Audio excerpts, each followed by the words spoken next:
28절 하나님이 자기 형상 곧 하나님의 형상대로 사람을 창조하시되 남자와 여자를 창조하시고 하나님이 그들에게 복을 주시며 하나님이 그들에게 이르시되 생육하고 번성하여 땅에 충만하라 땅을 정복하라 바다의 물고기와 하늘의 새와 땅에 움직이는 모든 생물을 다스리라 하시니라. 창세기 3장 15절 내가 너로 여자와 원수가 되게 하고 내 후손도 여자의 후손과 원수가 되게 하리니 여자의 후손은 내 머리를 상하게 할 것이요 너는 그의 발꿈치를 상하게 할 것이니라 하시고 창세기 6장 14절 너는 고페르나무로 너를 위하여 방주를 만들되 그 안에 칸들을 막고 역청을 그 안팎에 칠하라. 창세기 12장 1, 3절 여호와께서 아브라함에게 이르시되 너는 너의 고향과 친척과 아버지의 집을 떠나 내가 내게 보여줄 땅으로 가라. 내가 너로 큰 민족을 이루고 내게 복을 주어 내 이름을 창대하게 하리니 너는 복이 될지라.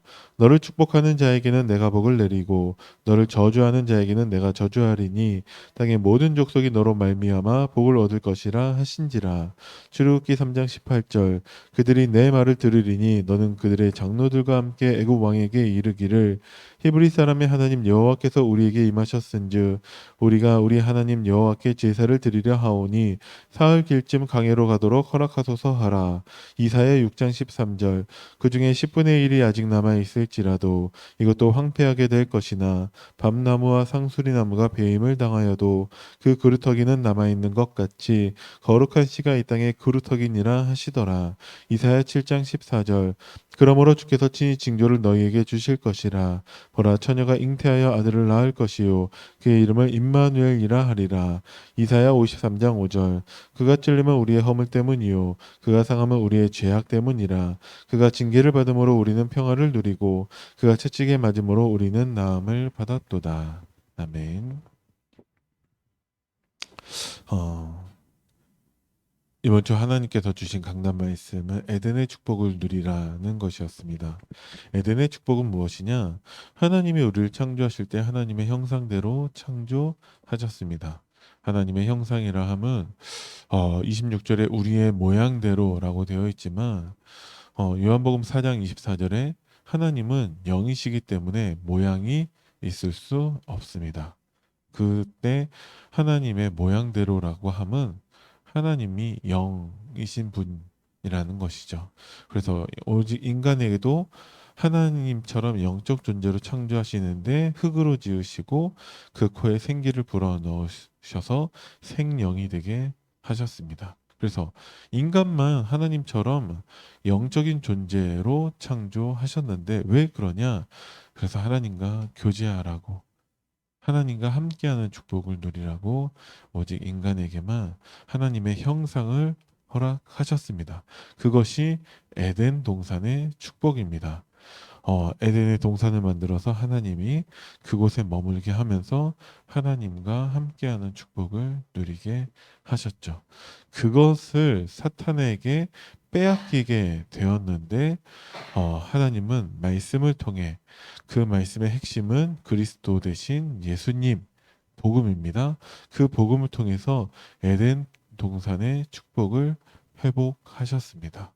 우리에게 하나님이 에덴 동산의 축복을 회복하시고 그 에덴 동산의 축복을 누리라는 것은 하나님이 원래 인간을 창조하셨던 하나님과 함께하는 축복을 누리라는 거예요. 방법은 예수 그리스도의 복음이고 결과가 임마누엘입니다. 하나님이 우리와 함께하는 축복이 회복되었습니다. 사탄은 지금도 12가지 전략을 통해서 우리를 함정과 틀과 올무에 빠지게 만드는데 나중심이 되게 만들어요. 왜? 하나님과 함께하는 축복 놓치라고. 그러면서 흑암문화에 빠뜨리고 있습니다. 왜 그러냐? 하나님과 함께하는 축복을 놓치라고. 불신자 6가지 운명에 갇히게 만듭니다. 하나님과 함께하는 축복을 놓치게 만드는 것입니다. 그래서 우리는 딱 한 가지만 하면 돼요. 에덴의 축복을 누리면 됩니다. 하나님이 우리와 함께 하시는 것을 누리면 됩니다. 그것을 가능하게 한 것이 갈보리산 언약이었습니다. 하나님은 감람원에서 파견된 사람들을 통해 마가다락방에서 전 세계로 파송될 사람들을 통해서 그리스도를 통해서 회복하신 하나님의 형상을 전달하기를 원하고 계시는 거예요.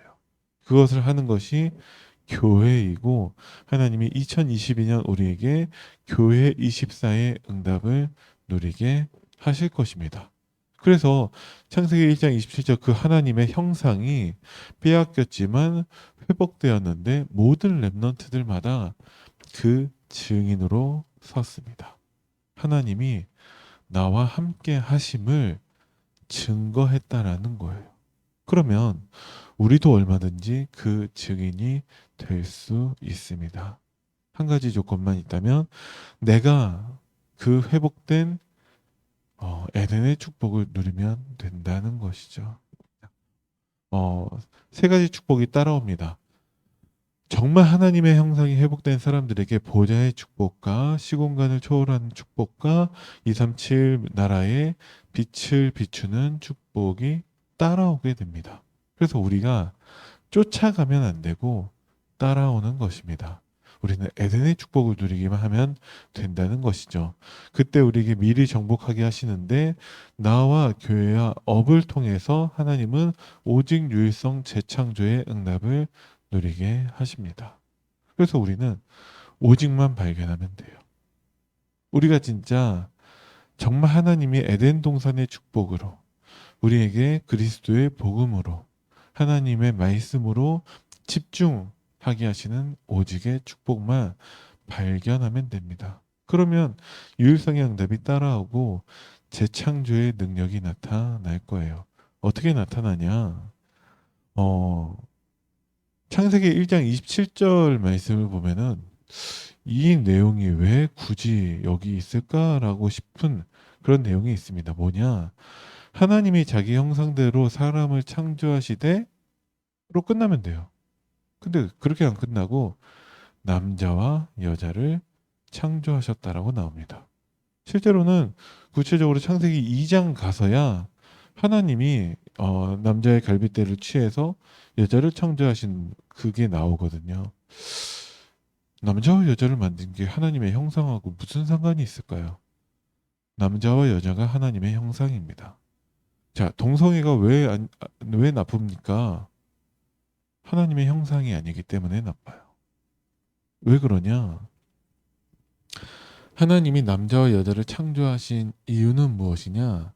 하나님이 창세기 1장 26절에도 나와 있지만 모든 것을 다스리게 하자라고 하십니다. 다스리는 방법이 무엇이냐? 정복하고 다스리는 방법이 생육하고 번성하고 충만하는 거예요. 그죠? 그렇게 생육을 통해서 재창조의 응답을 누리게 하시는 것입니다.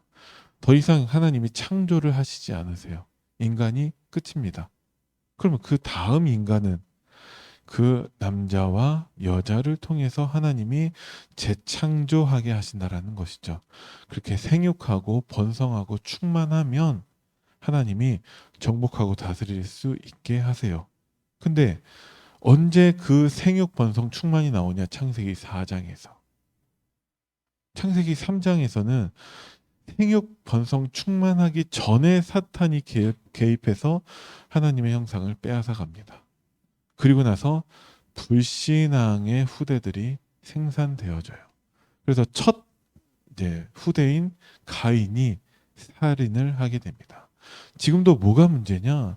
사탄은 언제든지 간에 후대를 공격합니다. 네. 렘넌트들을 이길 수 없다는 것을 알아요. 왜? 회복한 증인이기 때문에. 그래서 사탄은 생육 번성 충만을 공격합니다. 그래야 정복하고 다스리는 것을 하지 못하기 때문에 그렇습니다. 예를 들어서 요셉을 통해서 하나님은 회복한 증인이 되게 하세요. 그런데 요셉 사후에 요셉을 알지 못하는 바울 왕이 들어서서 이제 이스라엘 백성들은 노예가 됩니다. 그 애굽을 정복하고 다스려야 되는데 노예가 돼버립니다. 여기서 재창조하지 못하게 하는 것이죠. 유일성의 응답 누린다니까요, 요셉이. 근데 재창조하지 못하도록 사단은 장난합니다. 그것이 또 이스라엘 백성들이 노예된 상태에서 유아 살해까지 당하게 되는 거예요. 근데 거기에 하나님의 특별한 시간표가 있다라고 말씀을 하십니다. 그게 모세입니다. 레위 남자가 레위 여자에게 장가들어서 생육 번성 충만하니까 드디어 정복하고 다스리게 됩니다. 또 사탄은 이제 복음 모르는 후대를 공격을 합니다. 그래서 가나안 땅에서 또 14대 동안에 14명의 사사가 있는 동안에도 이스라엘 백성들은 계속 불신앙하게 됩니다. 그래서 또 그렇게 고통당하고 있을 때 하나님의 방법은 이제 엘가나와 한나를 통해서 또 복음하는 또 다른 씨 사무엘을 태어나게 하신다라는 것이죠. 근데 사무엘의 아들들이 또 복음을 놓치게 돼요. 그래서 이제 하나님이 다윗에게 전달하게 하는데 다윗 이후에 솔로몬 우상숭배자가 되고 또 이스라엘은 복음을 놓치게 되고 나라가 나뉘게 되고 계속해서 불신앙하게 됩니다. 그게 이스라엘 역사의 반복이에요. 지금의 문제는 무엇이냐? 하나님이 우리를 회복한 증인으로 세우셨습니다.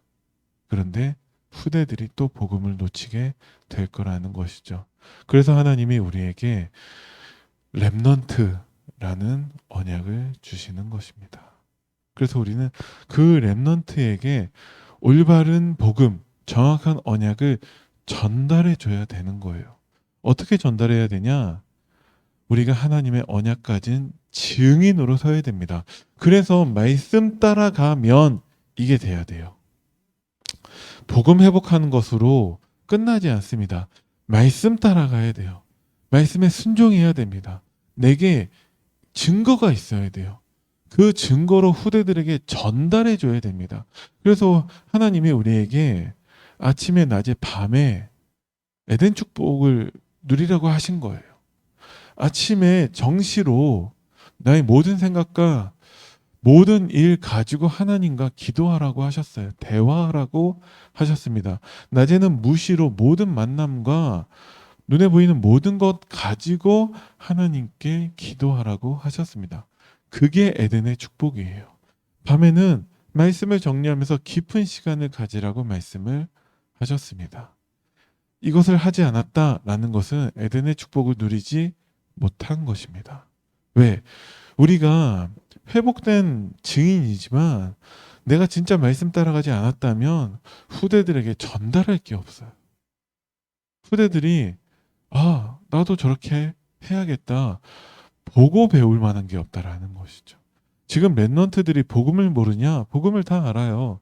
근데 왜 예배가 회복이 안 되냐? 왜 올바른 신앙생활이 회복이 안 되냐? 보고 배울 게 없었기 때문에 그렇습니다. 그래서 우리가 말씀 따라가는 자가 되어야 돼요. 그래서 생육 번성 충만해야 비로소 정복하고 다스릴 수 있습니다. 그래서 여러분들이 말씀 따라가는 그 순종의 주역이 되어야 하고 말씀을 실천하는 그 증인이 되셔야 합니다. 이 싸움은 계속해서 반복될 거예요. 요셉은 달랐습니다. 왜 달랐냐? 요셉은 아버지를 통해서 보고 배운 게 있었어요. 형들은 그게 실패한 것이죠. 그럼 형들은 언제 태어났는가를 먼저 봐야 돼요. 요셉은 11번째 아들이었습니다. 11번째 아들. 그러면 모든 형들보다 늦게 태어났다는 거예요. 그러면 형들은 왜 아버지를 통해서 보고 배우지 못했냐가 있겠죠. 요셉은 도대체 늦게 태어나서 뭘 보고 배웠냐가 있다라는 거예요. 그 야곱의 인생을 봤을 때 처음부터 야곱이 증인되지 않습니다.